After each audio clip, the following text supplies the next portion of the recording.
எனக்கு நடந்த மாதிரி இந்த மோசமான நிகழ்வு கண்டிப்பா எல்லா ஹவுஸ் ஒய்ஃபுமே ஃபேஸ் பண்ணியிருப்பீங்கன்னு நான் இன்னைக்கு தான் யோசிச்சேன்.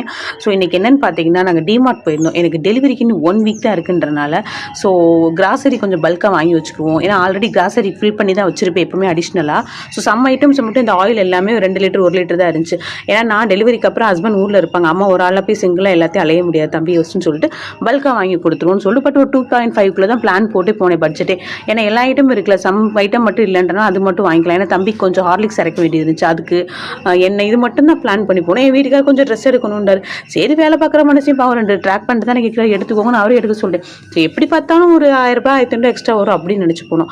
ஆனால் நாங்கள் பார்த்தீங்கன்னா அதை பார்க்க ஒவ்வொன்றும் எடுத்துட்டேன். பட் எப்போவுமே டிமார்ட் போனால் ஒரு ஃபிக்ஸிங் ப்ரைஸில் தான் எடுப்பேன். இன்னைக்கு எப்படி இது நடந்துச்சுனே தெரியல. நான் நினைக்கிறதோட ஒரு பெரிய பில்லாக அமௌண்ட் வந்துச்சு. எனக்கு அதை பார்த்துட்டு கண்ணெல்லாம் ஷாக்கு. சரி வேற எடுத்தாச்சு, நீ ஒன்றும் பண்ண முடியாது அப்படின்னு சொல்லிட்டு சரி பில் கவுண்டரில் போய் 2 பில்லையும் போட்டோம். ஆனால் தம்பிக்கு வாங்கின கொஞ்சம் விளையாட்டு ஜாமானை மட்டும் எடுத்து வச்சு தான் பில் போட்டோம். ஸோ இதே மாதிரி பிரச்சனை நீங்கள் நினைச்ச அமௌண்ட்டோட பெரிய அமௌண்ட்டை வந்து டிமார்ட்டில் வந்துருந்துச்சுன்னா கண்டிப்பாக யாராவது ஃபேஸ் பண்ணிக்கிங்க. கண்டிப்பாக லைக் மட்டும் போடுங்க. என்ன மாதிரி எத்தனை பேர் இருக்கீங்க நானும் தெரிஞ்சுக்கிறேன். ஸோ இந்த வீடியோ பிடிச்சிருந்தா கண்டிப்பாக லைக் பண்ணி நம்ம சேனலை சப்போர்ட் பண்ணுங்கள் ஃப்ரெண்ட்ஸ். பாய். நெக்ஸ்ட் ஒரு விளாக்ல பார்க்கலாம். டட்டா.